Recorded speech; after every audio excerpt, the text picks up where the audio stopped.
Digital सेवा की portal में एक नई सर्विस आई थी दोस्तों, जिसका नाम था रजिस्ट्रेशन फॉर कृषि ऋण माफी योजना। ये झारखंड के सीएससी वैली के लिए था, जिसमें किसानों का 50,000 रुपये तक का ऋण माफी योजना है।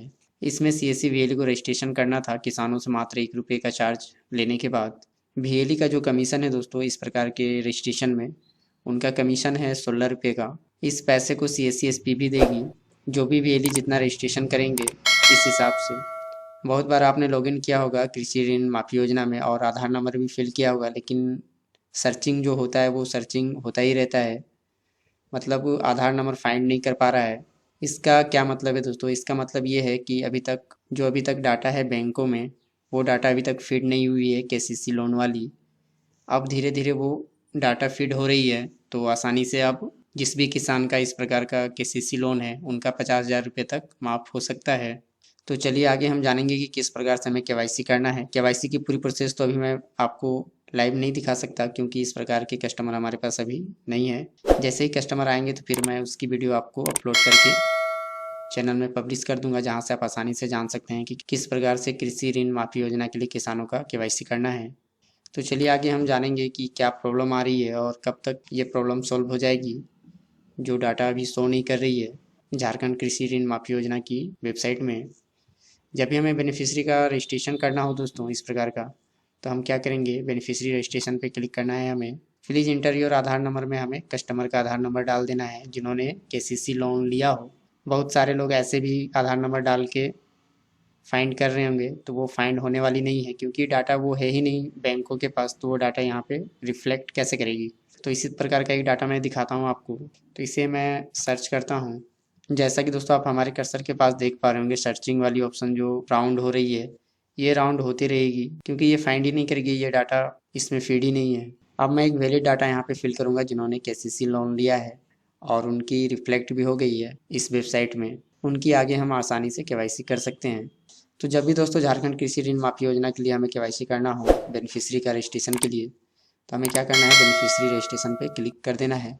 इसके बाद हमें क्या करना है, उनके आधार नंबर को यहाँ पे फिल कर देना है। तो चलिए एक डाटा हम फिल करेंगे जो लाइव हो चुकी है। झारखंड कृषि ऋण माफी योजना के लिए जो मैंडेटरी डॉक्यूमेंट है दोस्तों वो ये रहा। आधार कार्ड आपका मैंडेटरी है और साथ ही राशन कार्ड उनके पास होना चाहिए, तभी आप उनकी वैलिड केवाईसी कर पाएंगे। विथआउट राशन कार्ड का आप केवाईसी नहीं कर पाएंगे। इसके साथ भी और भी बहुत सारी समस्याएं आएंगी, जैसे कि किसान जो होते हैं, बहुत सारे किसान का इसमें डाटा शो नहीं करेगी। क्यों नहीं शो करेगी, इसके पीछे भी कारण है। मान के चलिए किसानों ने लोन ले लिया और 2-3 साल तक उन्होंने ना जमा किया ना बैंकों से कोई ट्रांजेक्शन की, तो उनकी जो अकाउंट है दोस्तों वो एनपीए में चली गई है। इस वेबसाइट में उन्हीं किसानों का डाटा शो करेगी जो स्टैंडर्ड अकाउंट हो। स्टैंडर्ड अकाउंट का ये मतलब होता है दोस्तों कि पिछले 3 सालों में उन्होंने बैंक से लेन देन जारी रखा हो। मान के चलिए उन्होंने लोन तो ले लिया, लेकिन कुछ तो जमा निकासी उन्होंने किया हो, तभी वो स्टैंडर्ड अकाउंट में आएगी, वरना वो एनपीए में चली जा चुकी है और वो अनवैलिड है इस योजना के लिए। ज़्यादातर लोग करते क्या हैं, केसीसी लोन में लोन तो ले लेते हैं पर जमा करना वो भूल जाते हैं, सोचते हैं कि ये तो गवर्नमेंट ने हमें दे दी है, अब जमा करने की क्या आवश्यकता है। ऐसे लोगों को सतर्क होने की आवश्यकता है जो केसीसी लोन का गलत इस्तेमाल करते हैं, क्योंकि ज़्यादातर मामलों में आपने देखा होगा कि किसान तो लोन ले नहीं पाते हैं।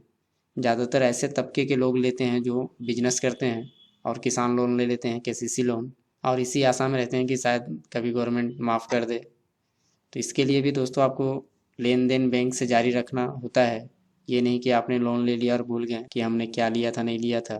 तो चलिए इस मैटर को हम क्लोज करते हैं और आगे चलेंगे और सर्च करेंगे ये बेनिफिशियरी शो हो रही है नहीं, क्योंकि ये डाटा लाइव हो चुकी है तो मैंने चेक किया था पहले। तो चलिए हम इसे सर्च करेंगे और आगे क्या क्या ऑप्शन है उसे भी हम एक बार देखेंगे। जैसे ही सर्च में क्लिक करेंगे दोस्तों, तुरंत ही आपके सामने डैशबोर्ड में पूरी डिटेल किसान की आ जाएगी कि उनका क्या नाम है, कौन से बैंक से उन्होंने लोन लिया है, उनके अकाउंट नंबर क्या है और कौन सी बैंक ब्रांच है।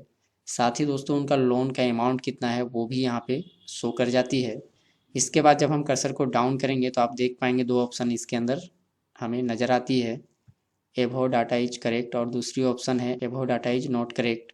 अगर ये डाटा गलत लग रहा है किसान को, तो आप क्या करेंगे, डाटा एरर पे क्लिक कर देंगे, तो फिर से बैंक वाले इसे एक बार रीचेक करेंगे कि क्या प्रॉब्लम है।